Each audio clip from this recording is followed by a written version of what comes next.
तुळशी विवाह 2025. तुळशीचा विवाह का, कधी आणि कसा करतात? लग्नानंतर लग्नातले अडथळे दूर करणारा पवित्र उपाय. जय श्री विष्णू, जय तुलसी माता. हिंदू धर्मातील एक अत्यंत आणि पवित्र मंगल दिवस म्हणजे तुळशी विवाह. या दिवशी भगवान विष्णू आणि तुळशी देवीचा दिव्य विवाह केला जातो. असं म्हटलं जातं की या दिवसापासून देव झोपेतून जागे होतात आणि सर्व शुभ कार्याची सुरुवात जी आहे ती या तुळशी विवाहापासून होत असते. पण अनेकांना प्रश्न पडतो. या प्रश्नांबद्दल आपण सविस्तर माहिती जाणून घेऊया. तर मग बघा काय प्रश्न पडतात.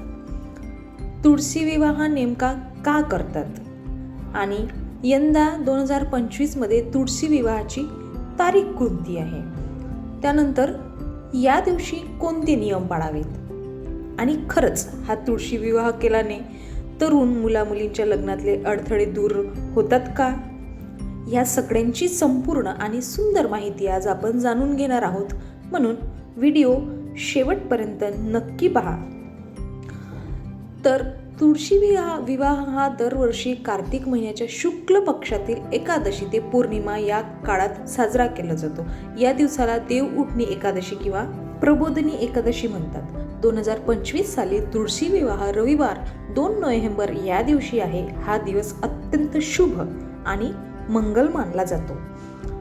या दिवसानंतर सर्व शुभ कार्य जसे की लग्न, गृहप्रवेश, मुंज, व्रतबंधन इत्यादी पुन्हा सुरू होतात. म्हणजेच हा दिवस वर्षभराच्या शुभ कार्याचा प्रारंभ मानला जातो. आता प्रश्न येतो, हा तुळशी विवाह का केला जातो? तर मित्रांनो, मैत्रिणींनो, त्यामागे एक सुंदर कथा सांगितली जाते. तुळशी देवी पूर्वजन्मी वृंदा नावाची स्त्री होती, जी शंखचूड नावाच्या असुराची पत्नी होती. ती अतिशय पतिव्रता होती. तिच्या पतिव्रतेच्या तेजामुळे कोणताही देव शंखचूडाला हरवू शकत नव्हता. मग विष्णूंनी तिच्या पतीचं रूप घेऊन तिच्या समोर आले. वृंदेला जेव्हा सत्य कळलं तेव्हा तिने विष्णूंना शाप दिला, तू दगड होशील. आणि म्हणूनच विष्णू शालिग्राम रूपात तिथे स्थिर झाले.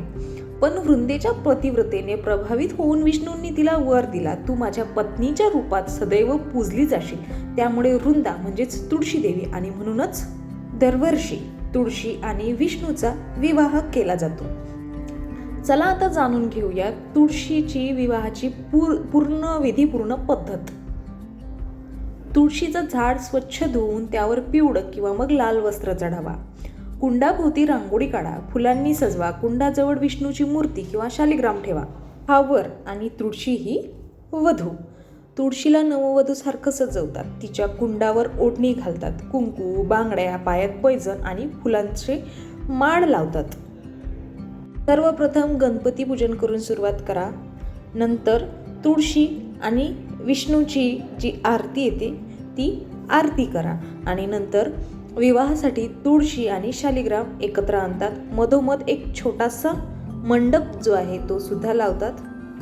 मंगलाष्टक म्हणतात. फुलांचा हार तो देवांना अर्पण करतात आणि नंतर अक्षदा टाकून आरती करून तुळशी आणि विष्णूचा विवाह आहे तो विवाह संपन्न होतो. शेवटी प्रसाद म्हणून खीर, पापड, गूळ आणि नारळ सुद्धा दिला जातो.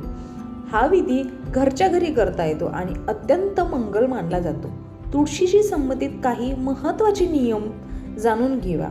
बघा, तर तुळशी ही पवित्र माता आहे, म्हणून तिच्याशी वागणं हे अत्यंत आदरानेच करावं. तुळशीला लोखंड किंवा स्टीलच्या भांड्यात पाणी देऊ नये. फक्त मातीच्या किंवा मग तांब्याच्या भांड्यातून तुळशीला पाणी द्या. 2. रोज सकाळी सूर्योदयाच्या वेळी तुळशीला पाणी द्या आणि ओम नमो भगवते वासुदेवाय हा मंत्र रोज म्हणा. 3. रात्री तुळशीचं पान तोडू नये. तसेच रविवारी, एकादशीला किंवा मग ग्रहणाच्या दिवशी तुळशीचं पान तोडणं शक्यतोवर टाळा. 4.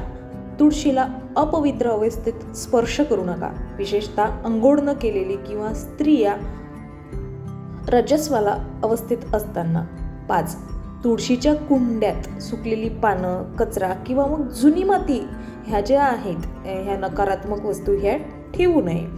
6. संध्याकाळी तुळशीपाशी दिवा लावणं हे अत्यंत पुण्याचं कार्य आहे, त्यामुळे संध्याकाळी रोज तुळशीजवळ दिवा नक्कीच लावावा. आता आपण तुळशी विवाहाचे फायदे जाणून घेऊया. तर मग बघा, तुळशी विवाह केल्याने फक्त धार्मिक पुण्यच नाही तर जीवनात अनेक शुभ परिणाम होतात. त्यामुळे तुळशी विवाह प्रत्येक घरोघरी नक्कीच करा. घरातील वातावरण शांत आणि मंगलमय होतं याने. तरुण मुला-मुलींच्या लग्नातील जे अडथळे आहेत, ज्यांचं लग्न जुळत नाहीत, ते असे अडथळेसुद्धा या तुळशी विवाहाने दूर होतात. ज्यांच्या घरात तुळशी विवाह नियमित केला जातो ना, तिथे लवकर शुभ कार्य घडत राहतात. दाम्पत्य जीवनात प्रेम, समजूत आणि स्थैर्य हे सुद्धा निर्माण होतं. आर्थिक प्रगती, आरोग्य आणि समृद्धीसुद्धा वाढते. तुळशीचा विवाह म्हणजे देवी लक्ष्मीचा घरात वास होणे आहे, त्यामुळे तुळशी विवाह नक्कीच करा.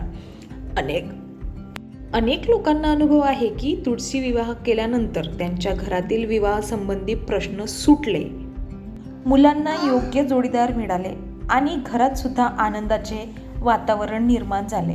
म्हणूनच बहिणींनो आणि भावांनो, तुळशी हे फक्त झाड नाही, ती आपल्या घरातील लक्ष्मीचं प्रतीक आहे. तिचं पूजन, तिचा विवाह म्हणजे आपल्या घरात मंगल, सौख्य आणि शांतीचं आगमन. यावर्षी 2 नोव्हेंबरला तुळशी विवाह नक्की करा आणि ही प्रार्थनासुद्धा नक्की म्हणा. ती प्रार्थना पुढील प्रमाणे: तुळशी श्री सखादेवी नमो नमः नमो नमः.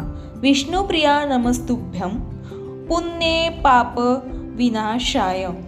ही प्रार्थना दररोज म्हणाल तर घरात प्रेम, सुख, शांतता आणि समृद्धी नक्कीच वाढेल. शेवटपर्यंत व्हिडिओ पाहिल्याबद्दल तुमचं खूप धन्यवाद. जर ही माहिती आवडली असेल तर व्हिडिओला लाईक करा आणि अशाच धार्मिक माहितीसाठी आपल्या चॅनलला सबस्क्राईब नक्की करा. धन्यवाद.